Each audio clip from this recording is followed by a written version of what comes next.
Tapi nggak tahu kenapa tiba-tiba malam itu Dio ini sedang tidurnya tuh seperti kayak merasa risih, balik sana bolak sini gitu kan. Tanpa disengaja oleh si Dio ini ketendang lah lilin tersebut. Akhirnya lilin tersebut ketendang, kebakar lah rumahnya Mas Dio. Bakar ya kan. Ayahnya Mas Dio pun menyadari kebakaran itu setelah kamarnya ini, anaknya si Dio ini kebakar hampir semuanya. Karena merasa apa ya, panas rumahnya, terus ada uap api kan, asap segala macam. Ayahnya baru sadar, dan ketika mulai menyadari mencari sumber api tersebut, ternyata di kamar adanya Mas Indra, si Dio ini. Dan setelah dicek ternyata si Dio ini udah hampir setengah tubuhnya terbakar. Terus Hampir setengah tubuhnya terbakar.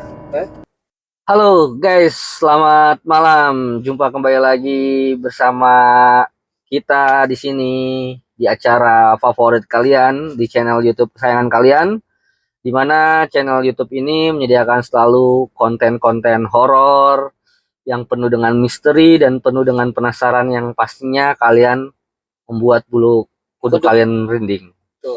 Kembali lagi di sini bersama gua Cok Tris dan ada temen gua Corul. Kembali lagi bersama di acara favorit kalian, yaitu di acara Numpang Cok. Oh, numpang Cok.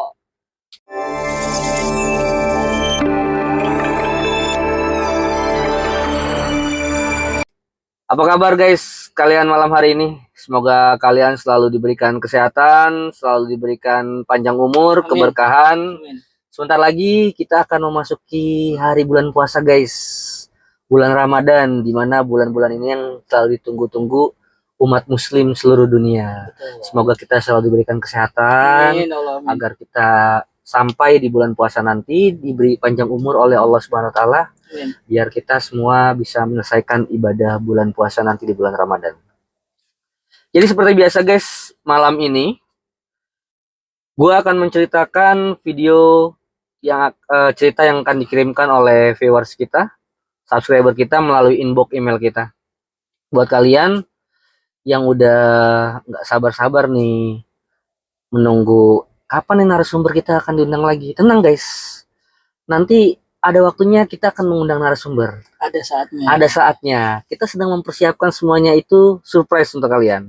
Jadi buat kalian, pastikan selalu tonton terus channel YouTube Numpang Cok, biar kalian gak ketinggalan cerita-cerita horor yang kita berikan. Jadi langsung saja guys, gue persingkat waktunya.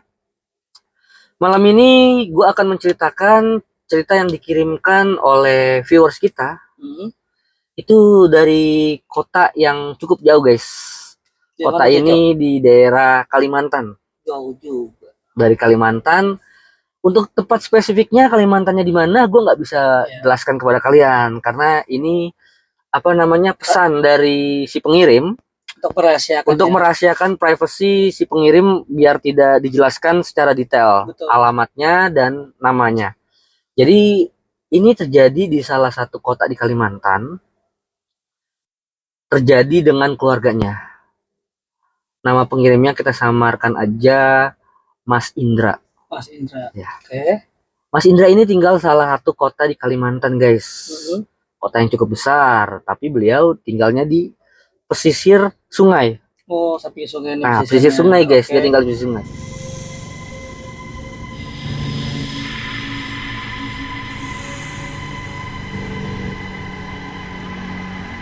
Dia tinggal di pesisir sungai.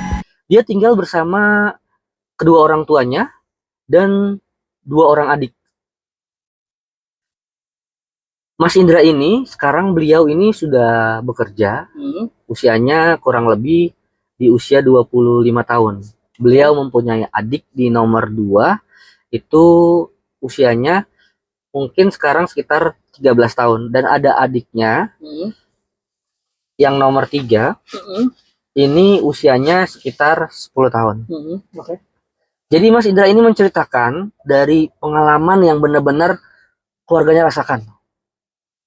Gue sempat baca cerita ini kemarin melalui inbox email Numpang Cok, itu sangat horor. sangat berasa mistisnya. Dan ada rasa kasihan juga. Oke. Jadi ceritanya langsung gua mulai aja guys ya. Dilanjut ya. Langsung kita mulai ceritanya. Jadi ceritanya ini terjadi kurang lebih tepat di tahun 2009 ketika Mas Indra ini masih sekolah di bangku SMP kalau nggak salah. Kalau nggak salah ya guys ya. Dia punya 2 adik. Sebenarnya adiknya 3. Tapi ada nanti yang satu kita ceritakan. Jadi Mas Indra ini mempunyai seorang ayah yang dimana kesehariannya ini ayahnya ini bekerja sebagai pencari ikan, mata sebagai pencari ikan, tapi nggak di laut ya. Oh, nggak di laut. Ya di pesisir sungai. Sungai Oke. ya, oke.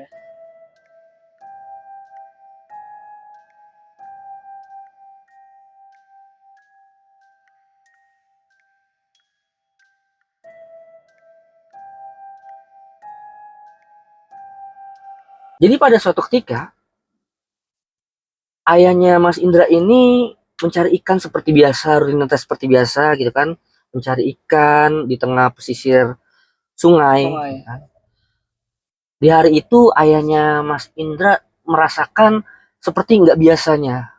Dimana biasanya kalau ketika beliau mencari ikan itu nggak susah untuk mendapatkannya. Tapi di hari itu ayahnya Mas Indra itu merasakan kok akhir-akhir ini susah banget nih untuk mencari ikan nih. Di hari itu akhirnya ayahnya Mas Indra pulang dengan ke rumah membawa bekal ikan untuk diberikan kepada keluarganya sedikit dan nggak bisa dijual, hanya untuk cukup diberikan makan kepada keluarganya. Biasanya ayahnya Mas Indra ini kalau pulang bawa ikan itu cukup untuk dijual. Jadi sebagian dimakan untuk keluarga, sebagian untuk dijual. Biasanya kalau dijual itu ayahnya Mas Indra bisa mendapatkan uang yang cukup lumayan banyak guys. Jadi bisa untuk beli keperluan rumah tangga seperti beras, minyak dan yang lain-lain lah kebutuhan rumah tangganya. Jadi ayahnya Mas Indra itu pulang saat itu hanya cukup untuk membawa ikan yang bisa dimakan oleh mereka satu keluarganya aja. Dan untungnya stok untuk rumah tangganya itu masih tersedia. 1 hari berlalu, 2 hari berlalu, sampai 1 minggu guys. Ayahnya Mas Indra seperti itu terus. Mulai pusing dong, karena nggak ada pemasukan nih, nggak ada uang yang bisa maksudnya diputar ya uangnya gitu, karena nggak ada pemasukan dari ayahnya Mas Indra. Sampai satu ketika, tepatnya terjadi di hari Minggu malam, ayahnya Mas Indra ini mendapatkan 1 buah ekor ikan yang lumayan cukup besar. Cukup besar. Dan menurut ayahnya Mas Indra ini ikannya tuh termasuk langka. Langkanya karena nggak pernah ditemukan oleh ayahnya Mas Indra. Ikan itu nggak pernah ditemukan. Ikannya besar, sisiknya pun lebat, dibawa pulang lah. Dibawa pulang, diberikan kepada keluarganya dan ibunya pun bingung. Ibunya Mas Indra ini bingung, ini ikan apa Pak? Bapaknya pun pengen menjawab juga bingung. Karena itu baru benar-benar pertama kali beliau temukan ikan seperti itu. Karena beliau menjadi pencari ikan itu udah nggak setahun 2 tahun guys, udah lumayan lama gitu loh.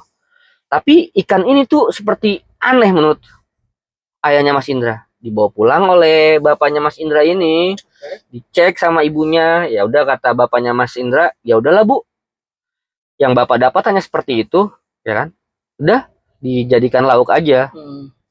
Dan ibunya mencoba untuk menyiapkan sebuah makanan dari ikan nih, dari lauk tersebut.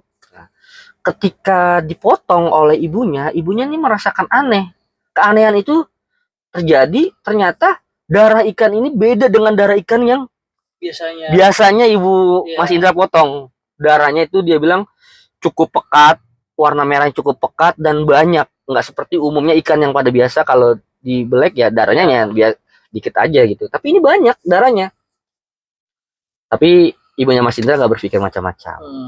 Ya udahlah, mungkin memang keadaan ikannya seperti ini, masih fresh ya kan. Dijadikanlah lauk, dimakanlah oleh mereka sekeluarga. 1 hari berlalu, 2 hari berlalu, di hari ketiga mulai terjadi keanehan.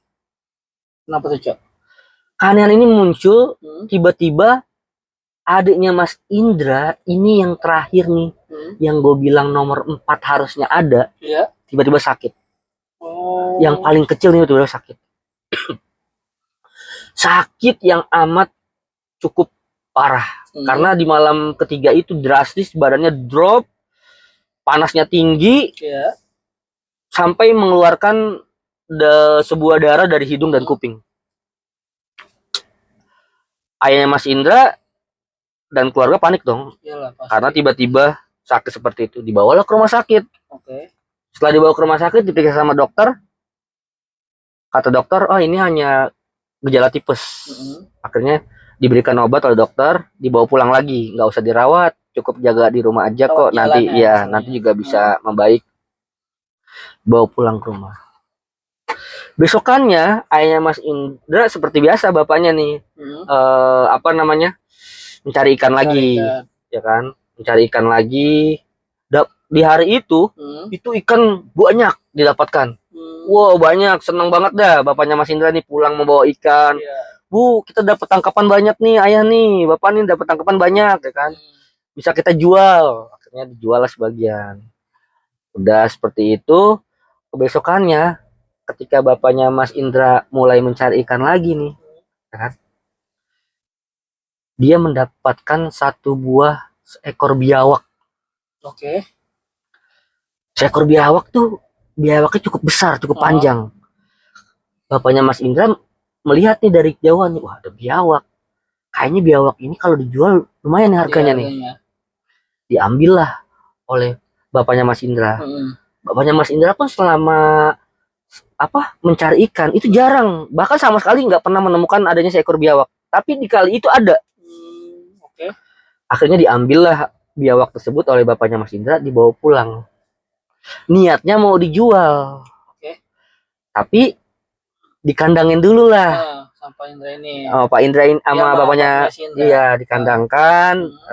Tapi niatnya mau dijual, tapi nggak terjual-jual, kayak diurungkan. Kayaknya lebih baik dipelihara deh, gitu kan. Akhirnya dipelihara oleh bapaknya Mas Indra. Dipelihara, dikasih makan, rutin segala macam. Anaknya pun sakit, yang terakhir nomor 4, masih belum sembuh. Oke. Pada satu ketika malam, di tempatnya Mas Indra ini, itu terjadi sebuah pemadaman listrik. Oke. Rumahnya Mas Indra dan tetangga pemukiman tersebut juga sama. Mereka mendapatkan pemadaman listrik secara merata. Ditaruhlah sebuah lilin oleh bapaknya Mas Indra ini di setiap ruangan, di setiap sudut, dan di beberapa kamar. Dan ditaruh lilin juga di tempat adiknya Mas Indra yang sedang sakit ini. Kita sebut saja nama adiknya ini Dio ya. Iya, Dio. Dio. Taruh di kamarnya Dio lilin tersebut. Dio kan lagi sakit. Iya. Ya kan, karena biar terang. Tapi nggak tahu kenapa tiba-tiba malam itu Dio ini sedang tidurnya tuh seperti kayak merasa risih. Balik sana bolak sini gitu kan. Tanpa disengaja oleh si Dio ini, ketendanglah lilin tersebut. Akhirnya lilin tersebut ketendang, kebakarlah rumahnya Mas Dio.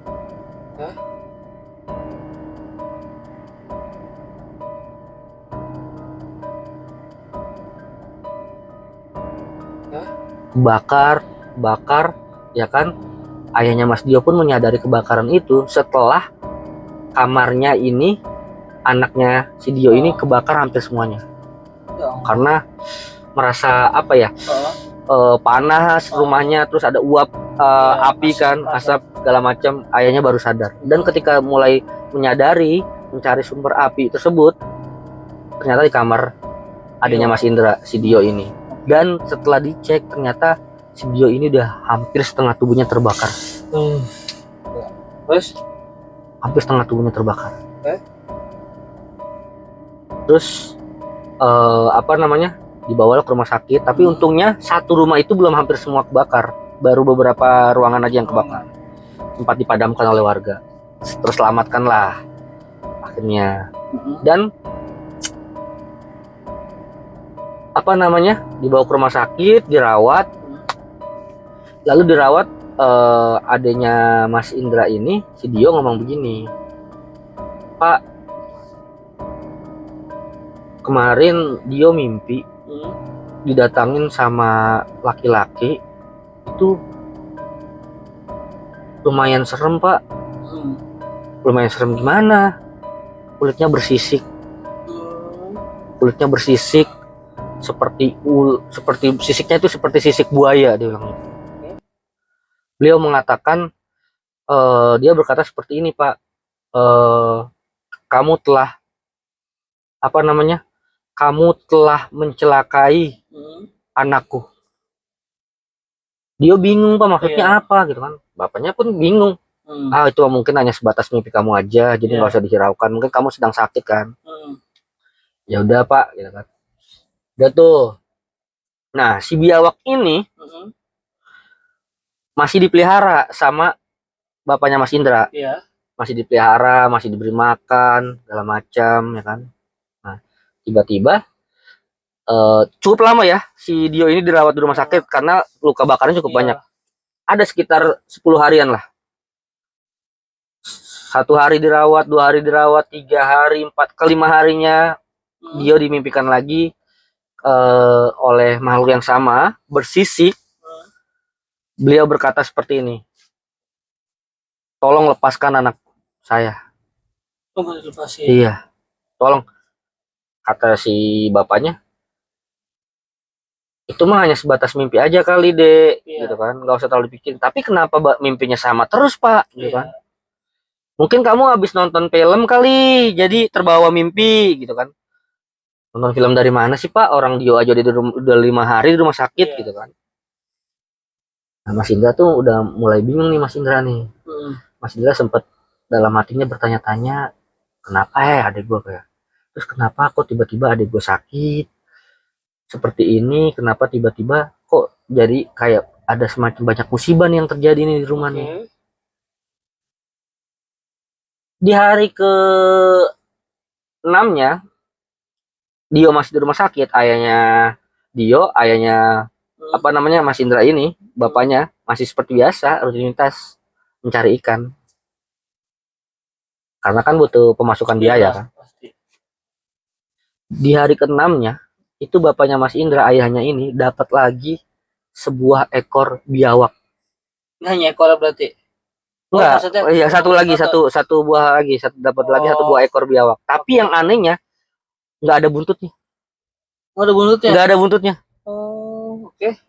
Nah, bapaknya Mas Indra diambil nih, dia pikir, wah pas nih, gue dapet sepasang. Iya. Ya kan? Mungkin yang satu cowok, yang satu cewek, bisa nih gue jual.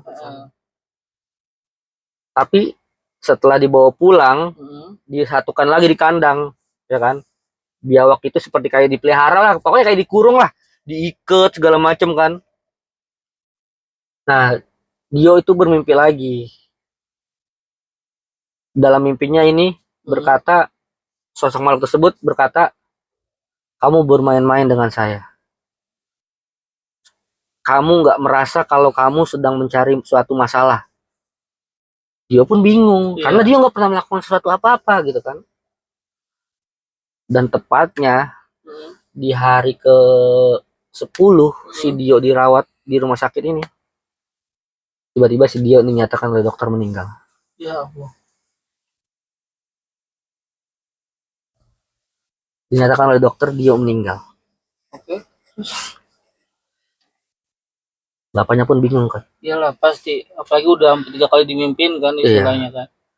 Si Dio tiba-tiba meninggal, padahal dokter mengatakan kalau saat itu Dio besar kemungkinan masih bisa untuk sembuh karena hanya sebatas luka bakar. Iya. Dan tubuhnya Dio pun sebenarnya masih fit lah kalau bisa dibilang, masih bisa menahan rasa sakit. Tapi di hari 10 dokter menyatakan meninggal, tidak terselamatkan. Akhirnya ada salah satu ustadz atau Pak Kiai di tempat tersebut berkunjung nih ke rumahnya Mas Indra. Iya. Niatnya sih memang mau silaturahmi ya, sekalian takziah lah, karena meninggalnya adanya Mas Indra ini. Tanpa disadari, Ustadz atau kiai tersebut melihat ke dalam sebuah kandang yang dimana ada isinya 2 biawak. Iya. Langsung Pak Ustadz itu berkata, Astagfirullahaladzim. Siapa yang bawa 2 ekor ini ke sini? Dia ngomong seperti itu ke Mas Indra. Mas Indra bilang, Bapak, Pak Ustadz, kenapa ini dibawa ke rumah? Saya nggak tahu Pak Ustadz. Coba Pak Ustadz tanya lagi langsung Bapak. Nanti setelah pemakaman adikmu, bapakmu suruh temuin saya. Kata Pak Ustadz seperti itu. Dibereskanlah pemakaman itu secara secara rapi, sudah selesai semuanya. Bapaknya Mas Indra menyampari Pak Ustadz tersebut. Pak Ustadz, ya kan, Pak Ustadz manggil saya. Duduk sini, saya mau berbicara sama kamu, kata Pak Ustadz. Apa yang sudah kamu lakukan? Ayahnya Mas Indra bingung dong. Pasti. Saya melakukan apa Pak Ustadz? Kayak perasaan selama ini saya nggak pernah berbuat salah. Saya nggak pernah mencuri. Saya nggak pernah melakukan hal-hal yang seperti buat onar di perampung ini. Kamu memang nggak merasa udah terjadi sesuatu yang janggal di keluarga kamu? Ya ada sih Pak Ustadz, kayak tiba-tiba anak saya sakit. Terus terjadi kebakaran. Nggak berapa lama meninggal. Terus nggak berapa lama anaknya meninggal. Iya. Lalu Pak Ustadz berkata, ini kamu sudah melakukan kesalahan. Sebelum kamu menangkap 2 ekor ini, apa yang kamu bawa pulang ke rumah? 1 buah ikan yang cukup besar Pak Ustadz. Kemana ikan tersebut? Sudah kami makan. Wah, kamu benar-benar memang membuat satu masalah. Dijelaskan sama Pak Ustadz tersebut. Ternyata 2 biawak yang dibawa pulang oleh si bapaknya Mas Indra ini, itu adalah kalau bisa dibilang kayak apa ya? Ajudan atau pati atau jenderal dari si ikan yang udah dimakan itu. Kenapa si biawak ini keluar? Ternyata dia mau mencari kemana ikan tersebut ternyata anaknya rajanya. Dan ternyata ikan tersebut udah dimakan. Dijelaskan seperti itu, biawak ini kamu tangkap. Memang kamu nggak sadar, tapi tanpa kamu sadar biawak ini adalah ya kayak seekor siluman gitu. Yang bisa kapan aja bisa mencelakai kamu dan keluarga kamu. Itulah kenapa sebabnya anak kamu mungkin tiba-tiba terjadi seperti itu, ya semua juga nggak ada yang tahu. Allahu alam, tapi sepenglihatan saya dengan kalau seekor biawak ini bukan ekor biawak yang biasa, bukan hewan biasa. Karena kalau saya lihat dia mempunyai sebuah di kepalanya itu ada sebuah tanduk yang kalau bisa dilihat tuh kayak seperti apa sih, mahkota lah gitu. Dimana mahkota itu memang kayak kalau dilihat kayak mempunyai sesuatu kedudukan yang sangat penting. Itu. Tapi ya percaya nggak percaya. Lalu bagaimana Pak Ustadz? Saya harus melakukan apa? Yang sekarang yang bisa kamu lakukan, ya kamu lepaskan 2 ekor biawak tersebut. Ya, lepaskan 2 ekor biawak tersebut. Kamu coba meminta maaf di mana kamu mendapatkan ikan tersebut. Karena ya anggaplah satu impas seri. Karena anak mereka sudah kamu makan, sudah mati, dan anak kamu pun sudah nggak ada. Atau mungkin memang anakmu dijemput untuk menggantikan anaknya, kita nggak tahu. Semua kembali kepada yang Maha Kuasa. Tapi sepenglihatan saya, kalau biawak ini itu adalah utusan dari raja yang ada di tempat tersebut untuk mencari anaknya. Dikasih tahu seperti Pak Ustadz itu. Nah, dikasih tahu Pak Ustadz itu, Tadi kan sempat mau dilepaskan ya sama bapaknya Mas Indra. Ternyata biawak itu dibawa ke laut, dibawa ke laut, sorry. Dibawa ke apa namanya? Pesisir sungai itu. Iya. Bukannya mau dilepaskan, mau dibawa pulang lagi. Astaga. Bingung. Maksudnya Iya. tuh sampai Mas Indra ini sama ibunya aja sempat bingung, Pak, ini kenapa Iya. dibawa pulang lagi gitu. Kan tadi udah dijelaskan sama Udah Bapak suruh Ustadz itu kan, dilepasin. atau mau orang pinter lah, Iya. Ustadz atau orang pinter nggak tahu lah gitu kan. Udah disuruh dilepaskan gitu kan. Kenapa harus dibawa pulang lagi gitu kan. Tapi Bapak nggak percaya, Bu. Gitu. Buset. Kalau misalnya yang diceritakan yang tadi itu bener gitu kan. Pak, Bapaknya bilang gini, semua mah kalau emang waktunya meninggal, ya semua mah udah ditakdirin sama yang Maha Kuasa. Masa ada begini-beginian sih, Bu? Ibunya dan Mas Indra berpikir mungkin juga iya. Iya. Ya udah terserah Bapak deh. Dibawa lagi. Kandangin lagi. Kandangin lagi, dibawa lagi. Baru malam itu dikandangin lagi, dibawa lagi. Besokannya adiknya yang nomor 3 tiba-tiba mendadak sakit lagi. Mendadak sakit lagi parah. Disitulah baru Mas Indra sama ibunya tuh marah. Kan udah dibilang, Pak, dibuang, dibalikin. Kemarin udah keluarga kita yang seperti itu. Sekarang mau satu lagi keluarga kita berkurang. Baru dari situ bapaknya Mas Indra percaya kalau memang itu bukan sebuah mainan. Bawa lagi. Baru di situ dilepasin. Setelah dilepaskan itu biawak dan seperti yang dipesankan dari orang pintar itu untuk meminta maaf segala macam, minta maaf karena ketidaksengajaan dan tidak ketahuan dia gitu kan. Besokannya dapat beberapa hari adiknya Mas Indra yang sakit tiba-tiba sehat normal, seperti nggak terjadi sakit apa-apa. Gitu guys, itu sih menurut gua horor. Cuman ya ada kasihan juga sih sama Mas Indra gitu kan, karena nggak ketidaktahuannya dari orang tuanya ini nih. Ini ya percaya nggak percaya ya guys ya, siluman gitu loh, siluman seekor biawak. Dia mencari anaknya.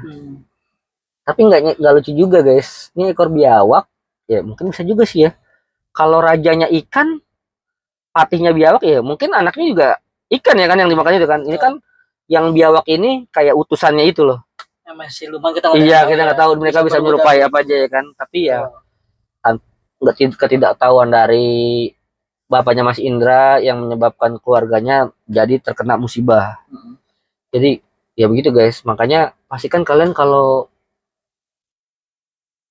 memancing atau mencari ikan di tempat-tempat yang menurut kalian itu nggak biasa kalian datangi, ya numpang-numpang lah. Permisi. Jangan sampai kalian mengalami apa yang udah dialami oleh keluarganya Mas Indra. Betul. Gitu kan. Ini ketidaksengajaan dan ketidaktahuan dari keluarga mereka, tapi menyebabkan satu musibah sampai satu orang keluarga dari Mas Indra itu meninggal. Itu anak yang terakhir, yang nomor 4. Usianya dibilang masih kecil, masih sekitar 7 tahun. Ya mungkin ikan itu dibilang gede sih nggak gede banget, tapi adalah panjangnya sekitar 1 meter kurang lah, 1 meter kurang panjangnya gitu kan. Ya mungkin, jadi ya itu sih kata Pak Ustadz seperti itu, kata orang pintar itu seperti itu, kalau biawak itu kenapa bisa ada dan kenapa bisa ada di tempatnya Mas Indra itu karena utusan dari rajanya ikan itu untuk mencari anaknya yang hilang nih kemana nih anak gua gitu, niatnya kayak bermain kok tiba-tiba nggak ada gitu. Tapi setelah dicari dan diketahui kalau anaknya itu dimakan dan ada di perutnya mereka, ya mereka yang si 2 utusan ini kayak semacam apa ya, memberi suatu musibah lah. Iyalah. Tuh. Peringatan. Jadi gitu aja guys cerita yang bisa diberikan gua malam ini. Menurut gua sih ya horor sih, aneh luar biasa, gila. Gila, ini jarang cerita yang terjadi seperti ini, siluman-siluman nih, horor nih. Buat Mas Indra, makasih banyak ya yang sudah ngirimkan ceritanya ke channel YouTube kita, dan mudah-mudahan adiknya Mas Indra ini yang sudah berpulang diberikan tempat yang baik Amin ya di Allah. sisi Allah. Amin. Jadi gitu aja guys cerita yang akan gue ceritakan malam ini. Sekali lagi terima kasih banyak buat kalian yang juga sudah mau nonton video kita, sudah mau support channel YouTube kita agar terus selalu berkembang, banyak penontonnya. Jangan lupa guys, buat kalian yang nonton video ini yang belum subscribe, pastikan kalian selalu subscribe video kita. Betul. Biar channel YouTube kita semakin berkembang, biar kita Amin. semakin semangat untuk memberikan cerita-cerita horor, cerita-cerita misteri, cerita-cerita yang nggak pernah ada di cerita-cerita yang kalian dengar, Iya. itu jadi terdengar di telinga kalian. Terima kasih banyak sekali lagi. Semoga kedepannya kita bisa bertemu lagi, kita semua diberikan kesehatan. Amin.